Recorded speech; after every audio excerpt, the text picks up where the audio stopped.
Kalau kita sudah sempurna memandang tajalli diri Allah, ya, pada diri yang bernama Muhammad, maka amalan Bapak Ibu disebut namanya amalan ma'rifat. Amalan ma'rifat. Amal ma'rifat itu tidak lagi terlihat akan wujud keakuan diri Bapak Ibu di situ yang beramal. Akan tetapi yang terpandang itu adalah wujud keakuan Allah yang beramal. Disitulah yang dikatakan amal makrifat itu betul-betul nyata. Terpandang itu zatnya Allah, sifatnya Allah, asma dan af'alnya Allah pada diri yang bernama Muhammad itu. Betul-betul Bapak Ibu terpandang, terlihat zat, sifat, asma dan af'al. Itu amal makrifat. Yang terpandang itu zatnya Allah. Pada diri ini yang disebut namanya Muhammad. Makanya ketika terpandang zatnya Allah pada diri yang bernama Muhammad, itulah yang disebut namanya dengan sir. Sir tuh.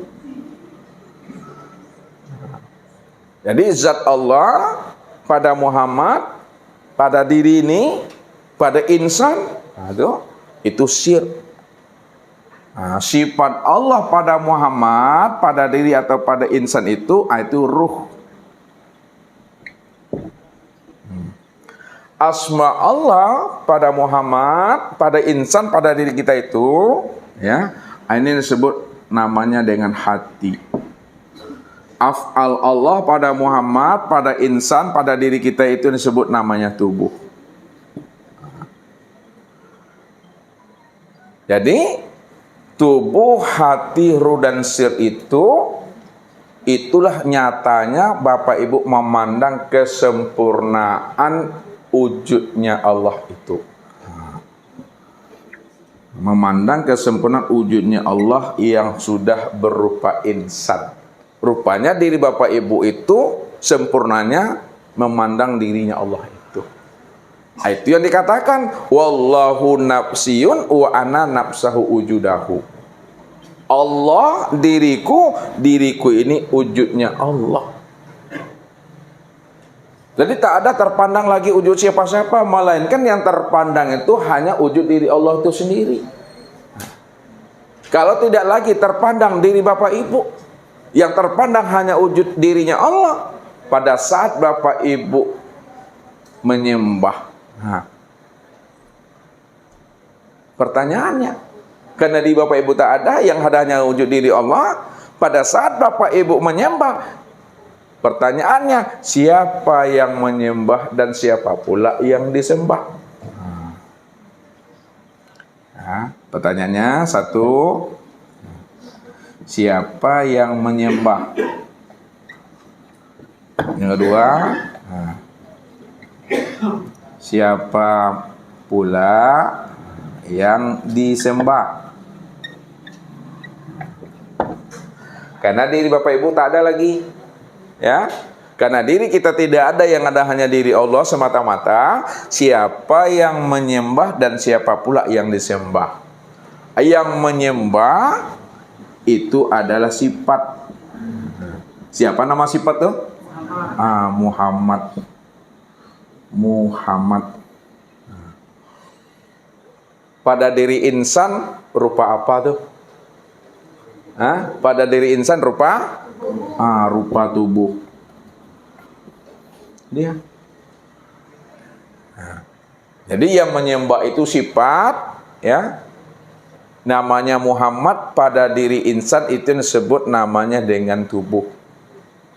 Sedangkan siapa pula yang disembah? Yang disembah itu adalah zat. Siapa nama zat? Adalah Allah. Pada diri insan rupa apa? Ruh. Karena tidak ada diri Bapak Ibu di sana, yang ada hanya diri Allah, maka sebenarnya dalam penyebutannya mengungkapkan bahasa kias, perumpamaan, yang menyembah itulah yang disembah. Nah, yang menyembah itulah yang disembah. Yang disembah itulah sebenarnya yang menyembah. Bahwa yang menyembah dengan yang disembah itu satu juga orangnya Bapak Ibu. La sholata illallah. Ya, la yazkurullah illallah. Tidak ada yang sholat melainkan yang sholat itu hanya Allah. Tidak ada yang mengingat dan yang diingat melainkan yang mengingat dengan diingat itu hanya Allah. Wa'buduni hadza sirati mustaqim. Akulah yang menyembah dan memuji akan diriku sendiri. Tak ada siapa-siapa di situ. Nah, kalau Allah cuma yang ada, yang menyembah itulah yang disembah itulah sebenarnya menyembah, hanya diri Allah semata-mata. Untuk apa Allah melakukan penyembahan pada diri sendiri?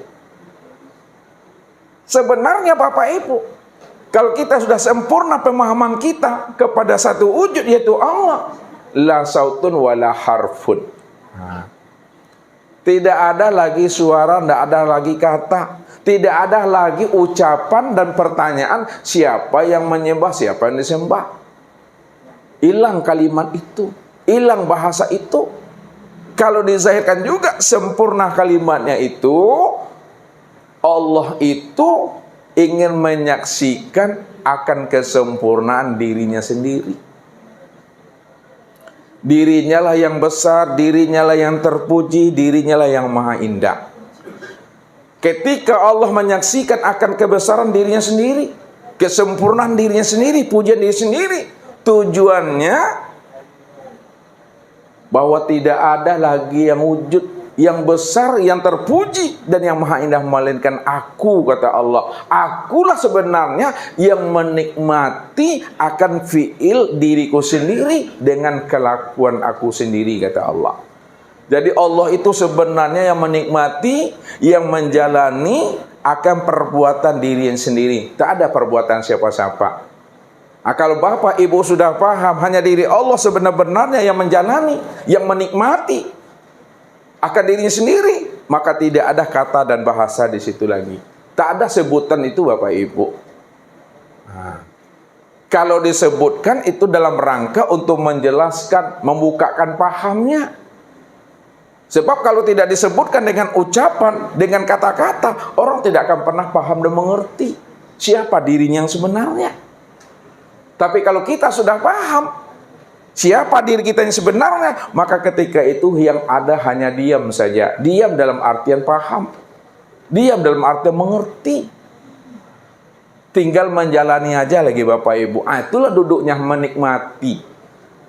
Jadi semua aktivitas yang diperbuat setelah kita mengenal dan memahami akan sejatinya diri, tiada lain adalah Allah itu sendiri. Disitulah kita menikmati saja dalam menjalani hidup ini.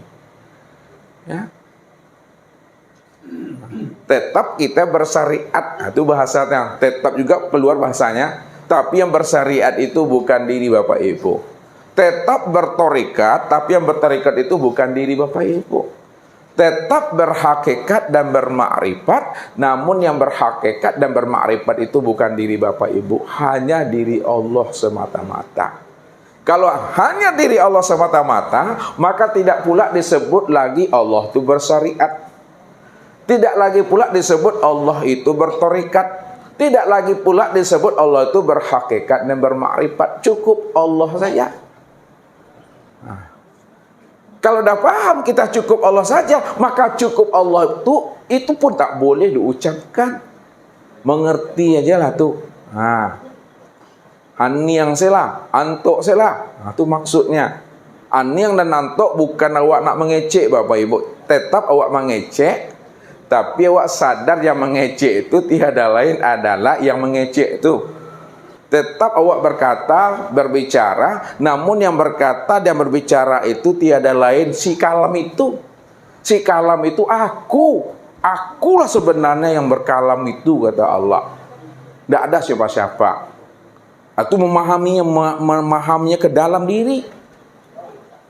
Makanya kalau kita tidak menyaksikan Allah yang wujud pada diri sendiri, yang berbuat pada diri sendiri, maka apapun macam bentuk amal ibadah, maka amal ibadah kita itu termasuk amal ibadah yang hampa, amal ibadah yang kosong, yang tidak bernilai. Man abdal asma dunal makna fahuwal kafir. Siapa yang menyembah nama tapi tak mengenal diri yang punya nama, itulah yang katakan namanya kafir. Kafir itu artinya tertutup hatinya untuk mengenal diri yang sejati itu. Tak memahami siapa yang hak itu. Tak paham dan tidak mengerti dia. Siapa diri yang sebenar diri itu sebenarnya? Nah, sesungguhnya diri yang sebenar diri yang sejati, diri yang hak, diri yang hakiki itu tiada lain adalah diri sendiri. Diri sendiri inilah sebenarnya wujud daripada diri yang sejati. Itulah yang bernama Allah itu, Bapak Ibu. Nah, ketika itulah Bapak Ibu telah dikatakan namanya bersyahadat tuh. Nah, ketika itu Bapak Ibu namanya telah menyaksikan Allah nyata pada Muhammad, pada diri sendiri yang disebut insan. Setelah paham kita menyaksikan Allah nyata pada Muhammad, pada diri insan, disitulah muncul namanya suatu kalimat syahadat diri. Nah, cukup di dalam duduknya.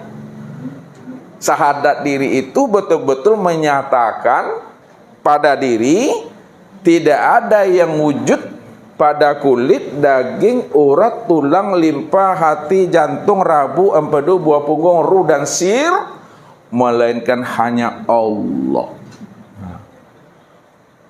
Allah, diriku itu yang bernama Muhammad.